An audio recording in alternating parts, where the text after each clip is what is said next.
اعوذ باللہ من الشیطان الرجیم بسم اللہ الرحمن الرحیم لا الہ الا اللہ محمد الرسول اللہ صلی اللہ علیہ وآلہ واصحابہ وبارک وسلم، اما بعد۔ تمام دیکھنے اور سننے والوں کو السلام علیکم ورحمۃ اللہ وبرکاتہ۔ حضرت شیخ عبدالقادر جیلانی غوث اعظم پیران پیر دستگیر کے خطبات میں سے پہلا خطبہ آپ کے سامنے پیش خدمت ہے۔ غوث اعظم اپنی پہلی مجلس میں فرماتے ہیں، نزول تقدیر کے وقت حق تعالی شانہ پر اعتراض کرنا موت ہے دین کی، موت ہے توحید کی، موت ہے توکل و اخلاص کی۔ ایمان والا قلب لفظ کیوں اور کس طرح کو نہیں جانتا، وہ نہیں جانتا کہ بلکہ کیا ہے۔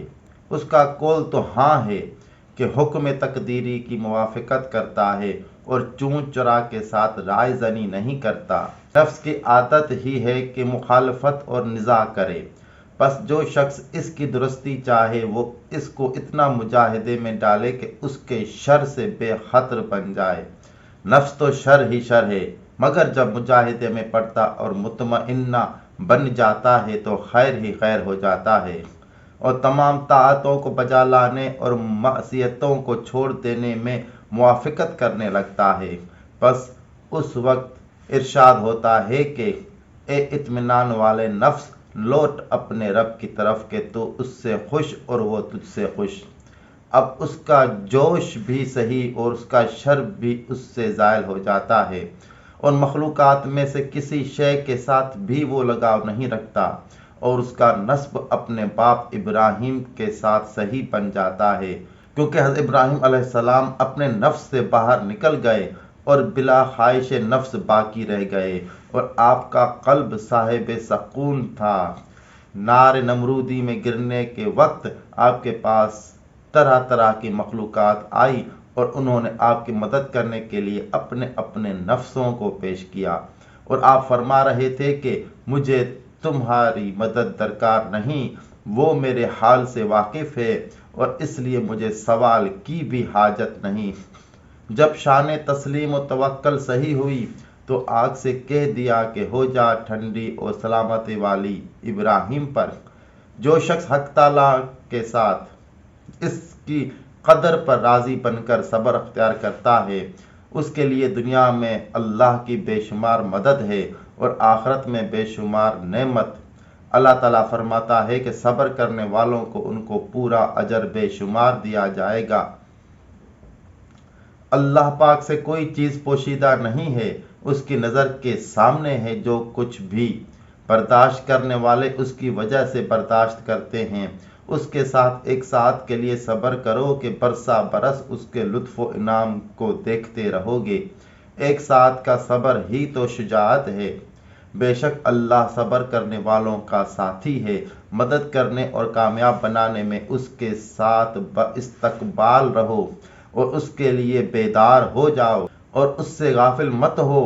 اپنے بیدار ہونے کو موت کے بعد کے لیے نہ چھوڑو کہ اس وقت بیدار ہونا تم کو مفید نہ ہوگا۔ اس کے لیے بیدار بنو، اس سے ملنے سے قبل بیدار بنو، اپنے غیر اختیاری بیدار ہونے سے قبل، ورنہ پشیمان ہوگے۔ ایسے وقت کی پشیمانی تم کو مفید نہ ہوگی۔ اور اپنے قلوب کی اصلاح کر لو، کیونکہ قلوب ہی ایسی چیز ہے کہ جب وہ سنور جاتے ہیں تو سارے حالات سنور جاتے ہیں۔ اور اس لیے جناب رسول اللہ صلی اللہ علیہ وآلہ وسلم نے فرمایا ہے کہ ابن آدم میں ایک گوشت کا ٹکڑا ہے کہ جب وہ سنور جاتا ہے تو اس کی وجہ سے سارا بدن سنور جاتا ہے، اور جب وہی بگڑ جاتا ہے تو سارا بدن بگڑ جاتا ہے، اور وہ قلب ہے۔ قلب کا سنورنا پرہیزگاری، حق تعالیٰ پر توکل، اس کی توحید اور اعمال میں اخلاص پیدا کرنے سے ہے، اور اس کا بگڑنا ان خصلتوں کے معدوم ہونے سے۔ قلب گویا پرندہ ہے بدن کے پنجرے میں، گویا موتی ہے ڈبے میں، گویا مال ہے صندوق میں، پس اعتبار پرندے کا ہے پنجرے کا نہیں ہے، اعتبار موتی کا ہے ڈبے کا نہیں ہے، اور مال کا ہے صندوق کا نہیں ہے۔ اے میرے اللہ، ہمارے اعضاء کو اپنی طاعت میں اور قلوب کو اپنی معرفت میں مشغول فرما، اور مدت العمر ساری رات اور سارے دن اسی میں مشغول رکھ، اور ہم کو شامل فرما نیکوکار اسلاف کے ساتھ، اور ہم کو نصیب فرما جو ان کو نصیب فرمایا تھا، اور ہمارا ہو جا جیسا ان کا ہو گیا تھا۔ صاحبو، اللہ کے ہو جاؤ جیسا کہ نیک بندے اس کے ہو گئے تھے، یہاں تک کہ اللہ تمہارا ہو جائے گا جیسا کہ ان کا ہو گیا تھا۔ اگر تم چاہتے ہو کہ حق تعالیٰ تمہارا ہو جائے تو اس کی اطاعت اور اس کے ساتھ صبر کرنے اور اس کے افعال پر جو تمہارے اور دوسروں کے اندر صادر ہوں راضی ہونے میں مشغول ہو جاؤ۔ وہ لوگ زاہد بنے تھے دنیا میں، اور جو کچھ اپنا مقسوم انہوں نے لیا تھا تقوی اور پرہیزگاری کے ہاتھ سے لیا تھا۔ پھر وہ طالب آخرت بنے، اور جو اس کے کام تھے وہ انہوں نے کیے کہ اپنے نفسوں کا کہنا نہ مانا اور اپنے رب عز و جل کی اطاعت کی۔ اول اپنے آپ کو نصیحت کی اور اس کے بعد دوسروں کے ناصح بنے۔ صاحبزادہ، اول اپنے نفس کو نصیحت کر، اس کے بعد دوسرے کے نفس کو نصیحت کیجیے۔ خاص اپنے نفس کی اصلاح اپنے ذمہ لازم سمجھ، اور جب تک تیرے اندر کچھ بھی اصلاح کی ضرورت باقی رہے دوسروں کی طرف مت جھک۔ تجھ پر افسوس ہے کہ خود ڈوب رہا ہے، پھر دوسروں کو کیوں کر بچائے گا؟ تو خود اندھا ہے، دوسروں کا ہاتھ کس طرح تھامے گا؟ لوگوں کا ہاتھ وہی پکڑتا ہے جو سنواکھا ہو، اور ان کو دریا سے وہی نکال سکتا ہے جو خوب تیرنا جانتا ہو۔ اللہ تعالیٰ تک لوگوں کو وہی پہنچا سکتا ہے جو اس کی معرفت حاصل کر چکا ہو، اور جو خود ہی اس سے جاہل ہے وہ کیوں کر اس کا راستہ بتا سکتا ہے۔ اگر تو اس کو محبوب سمجھتا، خاص اسی کے لیے عمل کرتا اور صرف اسی سے ڈرتا ہے نہ کہ کسی دوسرے سے، تو اللہ کے تصرفات میں کلام مت کر۔ یہ مضمون قلب سے تعلق رکھتا ہے نہ کہ زبان کی بک بک سے، اور یہ خلوت میں ہوتا ہے نہ کہ جلوت میں، جبکہ توحید گھر کے دروازے پر ہو اور شرک گھر کے اندر، تو یہی نفاق ہے۔ افسوس تجھ پر کہ تیری زبان تقوی پکارتی ہے اور تیرا دل فاجر بن رہا ہے۔ تیری زبان شکر کرتی ہے اور تیرا قلب اعتراض کر رہا ہے۔ حق تعالیٰ فرماتا ہے کہ اے ابن آدم، میری طرف سے تو خیر تیری جانب اترتی ہے اور تیری طرف سے شر میری جانب چڑھتا ہے۔ افسوس تجھ پر، تو دعویٰ کرتا ہے کہ اللہ کا بندہ ہے اور اطاعت کرتا ہے اس کے ماں سوا کی۔ اگر تو واقعی اس کا بندہ ہوتا تو اسی کے لیے عداوت کرتا، اسی کے لیے محبت۔ سچا مومن اپنے نفس، اپنے شیطان اور اپنی خواہش کی پیروی نہیں کیا کرتا۔ وہ شیطان کو جانتا ہی نہیں، اس کی اطاعت تو کیا کرے گا؟ وہ دنیا کی پرواہ ہی نہیں کرتا، اس کے سامنے ذلیل تو کیا ہوگا، بلکہ وہ تو دنیا کو خود ذلیل سمجھتا ہے اور آخرت کا طالب بنتا ہے، اور جب آخرت حاصل ہو جاتی ہے تو اس کو بھی چھوڑ دیتا اور اپنے مولا عز و جل سے متصل ہو جاتا ہے کہ اپنے تمام اوقات میں خالص اسی کی عبادت کرتا رہتا ہے۔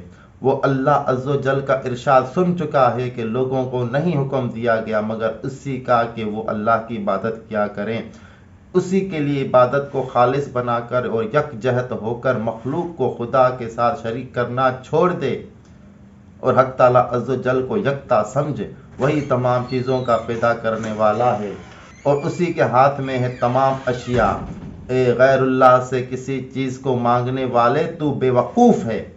کیا کوئی ایسی چیز بھی ہے جو اللہ تعالیٰ کے خزانوں میں نہ ہو؟ اللہ عز و جل فرماتا ہے کہ کوئی چیز بھی نہیں مگر ہمارے پاس ہیں اس کے خزانے۔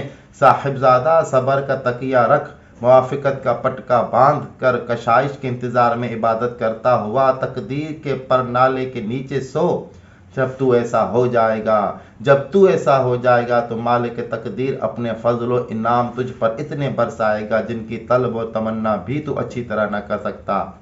صاحبو، تقدیر کی موافقت کرو اور عبد القادر کی بات مانو جو تقدیر کی موافقت میں کوشاں ہے۔ تقدیر کے ساتھ میری موافقت ہی نے مجھ کو قادر کی طرف آگے بڑھایا۔ صاحبو، آؤ ہم سب اللہ عز و جل اور اس کے فعل اور تقدیر کے سامنے جھکیں، اپنے ظاہری و باطنی سروں کو جھکا دیں، تقدیر کی موافقت کریں اور اس کا ہم رکاب بن کر چلیں، اس لیے کہ وہ بادشاہ کی بھیجی ہوئی ہے، ہم اس کے بھیجنے والے کی وجہ سے اس کی عزت کرنی چاہیے۔ بس جب ہم اس کے ساتھ ایسا برتاؤ کریں گے تو وہ ہم کو اپنے ساتھ اٹھا کر قادر تک لے جائے گی، اور اس جگہ ولایت اللہ سچے ہی کی ہے۔ اس کے دریائے علم سے پینا اور اس کے خوان فضل سے کھانا اور اس کے انس سے مانوس ہونا اور اس کی رحمت میں چھپنا تجھ کو مبارک و خوشگوار ہوگا۔ یہ ایک ایک بات لاکھوں میں فرد ہے، تمام کنبوں اور قبیلوں میں سے گویا ایک ہے۔ صاحبزادہ، تقوی کو ضروری سمجھ، شریعت کی حدود کو اپنے اوپر لازم کر، نفس اور خواہش اور شیطان اور بد ہم نشینوں کی مخالفت کا پابند ہو۔ ایمان والا بندہ ہمیشہ ان کے ساتھ جہاد میں رہتا ہے، نہ کہ اس کے سر سے خود ہٹتا ہے، نہ اس کی تلوار نیام میں جاتی ہے اور نہ اس کے گھوڑے کی پیٹھ اس کی زین سے خالی ہوتی ہے۔ ان کا سونا اہل اللہ کی طرح غلبہ کی حالت میں ہوتا ہے، فاقہ ان کی خوراک ہے، ان کا کلام بضرورت ہوتا ہے، گونگا رہنا ان کی عادت ہے، اس کے سوا کچھ نہیں کہ تقدیر خداوندی ان کو بلواتی ہے، اللہ کا فعل ہی ان کو بلاتا اور ان کے لبوں کو حرکت دیتا ہے۔ ان کا بولنا دنیا میں ایسا ہے جیسا اعضاء کل قیامت کے دن بولیں گے کہ خدا ہی ان کو گویائی عطا فرمائے گا۔ جو ہر بولنے والے کو گویائی بخشتا ہے وہی ان کو بھی گویائی عطا فرماتا ہے، جیسا کہ پتھر کو گویائی دے دیتا ہے، ان کے لیے بولنے کا سبب مہیا فرما دیتا ہے، پس وہ بولنے لگتے ہیں۔ جب ان سے کوئی کام لینا چاہتا ہے تو ان کو اس کے لیے تیار کر دیتا ہے۔ اس نے چاہا کہ مخلوق کو بشارت و تحدید کی تبلیغ ہو تاکہ ان پر حجت قائم ہو سکے، تو انبیاء و مرسلین کو گویائی عطا فرمائی۔ پھر جب ان کو اپنے پاس بلا لیا تو علماء کو جو ان کے علم پر عامل تھے کھڑا کر دیا، پس ان کی طرف سے نیابتاً وہ باتیں پہنچانے کو جو مخلوق کے لیے مفید ہیں ان کو گویائی بخشتا ہے۔ جناب رسول اللہ صلی اللہ علیہ وسلم نے فرمایا ہے کہ علماء وارث ہیں انبیاء کے۔ صاحبو، اللہ عز و جل کا شکر کرو اس کے انعامات پر اور ان کو اسی کی طرف سے سمجھو، کیونکہ وہ فرماتا ہے کہ جو کچھ نعمت تمہارے شامل حال ہے وہ اللہ ہی کی طرف سے ہے۔ اے اللہ کی نعمتوں میں کروٹیں لینے والو، تمہاری شکر گزاری کہاں گئی؟ اے وہ شخص جو اس کی نعمتوں کو غیر کی طرف سے سمجھتا ہے، تجھے کیا ہو گیا؟ کبھی تو اس کی نعمتوں کو تم غیر کی طرف سے سمجھتے ہو اور کبھی اپنے آپ کو ان کا مستحق سمجھ کر اس کے منتظر رہتے ہو جو تمہارے پاس نہیں ہے، اور کبھی ان نعمتوں سے اس کی معصیتوں پر مدد حاصل کرنے لگتے ہو۔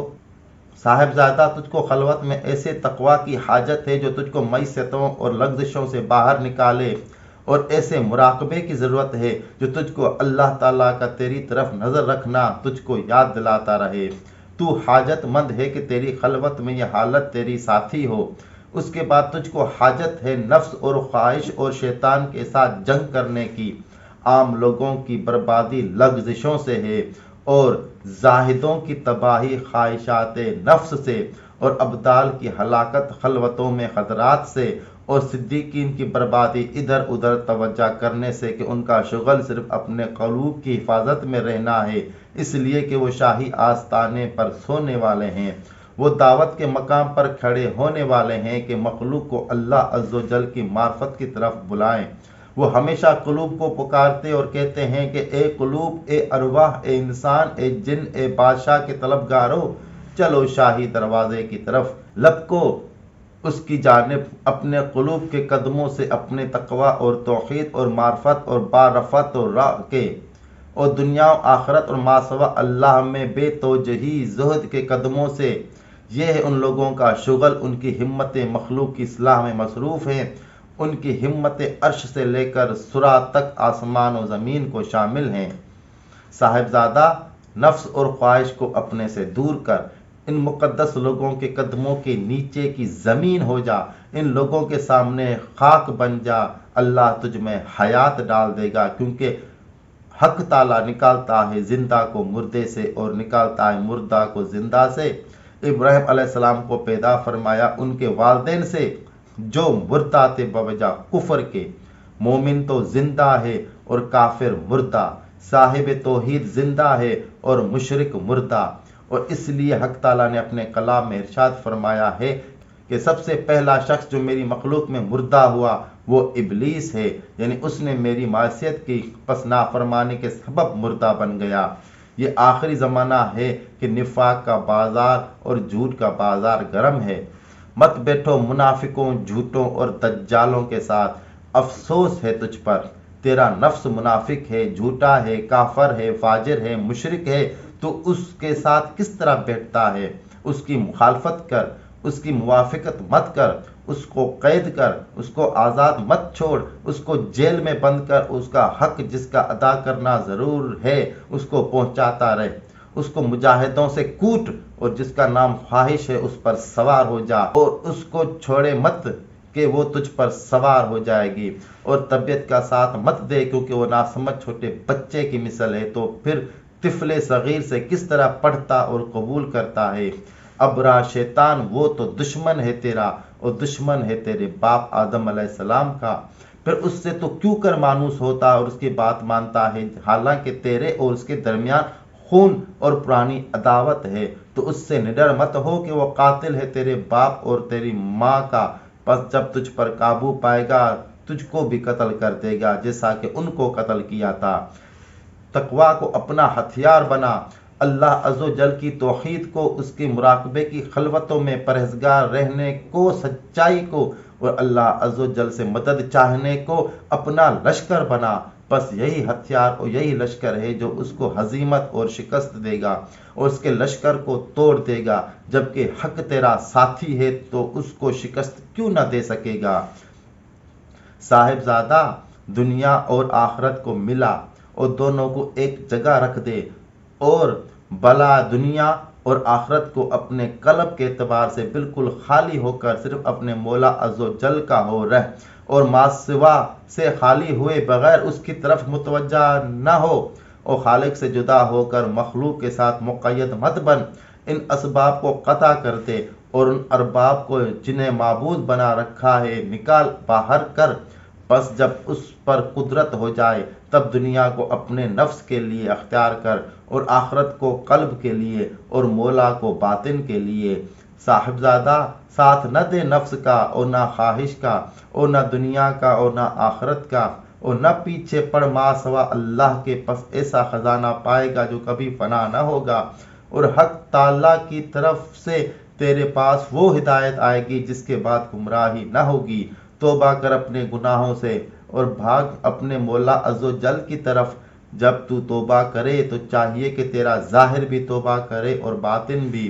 توبہ حکومت کی کایا پلٹ ہے، معصیتوں کے کپڑے اتار ڈال، خالص توبہ کر اللہ عز و جل سے حقیقی حیا کر کے۔ یہ قلوب کے اعمال ہیں، اعمال شریعت سے اعضاء کو پاک بنانے کے بعد قالب کا بھی ایک عمل ہے اور قلب کا بھی ایک عمل ہے۔ قلب جب اسباب اور مخلوقات کے تعلقات کے بیابانوں سے نکل جاتا ہے تو سبب کو چھوڑ کر خالق سبب کی طلب اور اللہ کی معرفت اور اللہ کے علم کے سمندر پر سوار ہوتا ہے۔ پھر جب اس سمندر کے وسط میں پہنچتا ہے تو اس وقت کہتا ہے کہ جس نے مجھے پیدا کیا وہی مجھ کو راستہ دکھائے گا، تب اس کو ہدایت ہوتی رہتی ہے، ایک ساحل سے دوسرے ساحل کی طرف اور ایک جگہ سے دوسری جگہ کی جانب، یہاں تک کہ وہ راہ مستقیم پر ٹھہرتا ہے، اور پھر جب وہ اپنے رب کو یاد کرتا ہے تو اس کا راستہ روشن اور اس سے گرد و غبار دور ہوتا رہتا ہے۔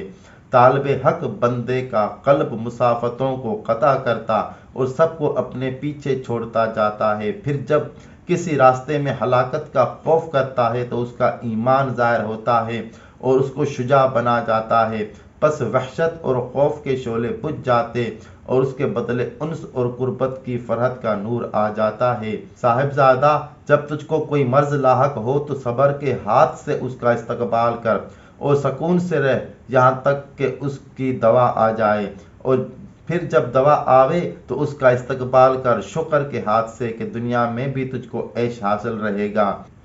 جہنم کا خوف مومنین کے کلیجے کاٹتا، ان کے چہروں کو زرد اور دل کو محزون بناتا ہے، اور جب یہ کیفیت قائم ہو جاتی ہے تو اللہ عز و جل ان کے قلوب پر اپنی رحمت اور لطف کا پانی چھڑکتا اور آخرت کا دروازہ کھول دیتا ہے، بس وہ وہاں کی جائے امن کو دیکھتے ہیں اور جب سکون پاتے ہیں اور کچھ مسرور ہوتے ہیں تو ان کے لیے جلال کا دروازہ کھول دیتا ہے جو ان کے قلوب اور باطن کو کاٹ ڈالتا ہے اور ان کا خوف پہلے سے زیادہ سخت ہو جاتا ہے۔ پھر جب یہ حالت کمال کو پہنچ جاتی ہے تو اب ان کے واسطے جمال کا دروازہ کھول دیتا ہے، پس وہ ساکن بن جاتے اور بیدار ہو جاتے اور درجات میں جو اوپر تلے طبقات ہیں یکے بعد دیگرے قیام گزیں ہوتے ہیں۔ صاحبزادہ، تیرا فکر یہ نہ ہونا چاہیے کہ کیا کھائے گا، کیا پیے گا، کیا پہنے گا، کس سے نکاح کرے گا، کہاں آرام کرے گا اور کیا جمع کرے گا۔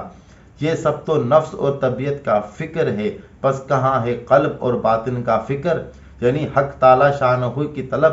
تیرا فکر وہی ہے جو تجھ کو مشغول و محزون بنائے، پس مناسب ہے کہ تیرا فکر تیرا رب اور وہ چیز ہو جو رب کے پاس ہے۔ دنیا کا بدل بھی موجود ہے یعنی آخرت، اور مخلوق کا بدل بھی موجود ہے یعنی خالق، پس اس دنیا میں جس چیز کو بھی تو چھوڑے گا عقبہ میں اس کا عوض اور اس سے بہتر بدل تیرے لیے پیدا کر دے گا۔ یوں سمجھ کہ تیری عمر میں صرف یہی ایک دن باقی رہ گیا ہے، بس آخرت کے لیے تیار ہو اور ملقل موت کا نشانہ بن۔ دنیا لوگوں کی روٹی پکانے والی ہے اور آخرت ان کے آباد ہونے کا مقام ہے، پس جب حق تعالیٰ کی طرف سے غیرت آتی ہے تو ان کے اور آخرت کے درمیان حائل ہو جاتی ہے اور تکوین آخرت کے قائم مقام بن جاتی ہے، پس یہ لوگ نہ دنیا کے محتاج رہتے ہیں اور نہ آخرت کے۔ ایک کذاب، تو نعمت کی حالت میں خدا کو محبوب سمجھتا ہے لیکن جب بلا آتی ہے تو بھاگ کھڑا ہوتا ہے، گویا کہ اللہ عز و جل تیرا محبوب تھا ہی نہیں۔ بندہ تو آزمائش ہی کے وقت ظاہر ہوتا ہے، پس جب اللہ تعالیٰ کی طرف سے بلائیں آویں تو اور تو جمع رہے تو بے شک تو محب ہے، اور اگر تیری حالت میں تغیر آ جائے تو جھوٹ کھل گیا اور پہلا دعویٰ محبت کا ٹوٹ گیا۔ ایک شخص جناب رسول اللہ صلی اللہ علیہ وسلم کے پاس آیا اور کہا کہ یا رسول اللہ صلی اللہ علیہ وسلم، میں آپ کو محبوب سمجھتا ہوں، تو آپ نے فرمایا کہ فقر کو چادر بنانے کے لیے تیار ہو جا۔ اور دوسرا شخص حضرت صلی اللہ علیہ وسلم کے پاس آیا اور کہا یا رسول اللہ صلی اللہ علیہ وسلم، میں اللہ عز و جل کو دوست رکھتا ہوں، تو آپ نے فرمایا کہ بلا کو چادر بنا لے۔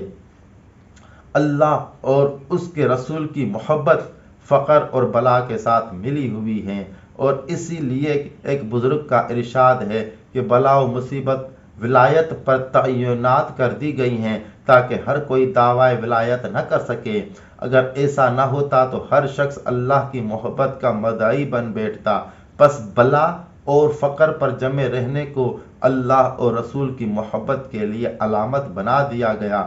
اے ہمارے پروردگار، عطا فرما ہم کو دنیا میں بھی خوبی اور آخرت میں بھی خوبی، اور بچا ہم کو دوزخ کے عذاب سے، کہ ربنا آتنا فی الدنیا حسنۃ وفی الآخرۃ حسنۃ وقنا عذاب النار، وآخر دعوانا ان الحمد للہ رب العالمین۔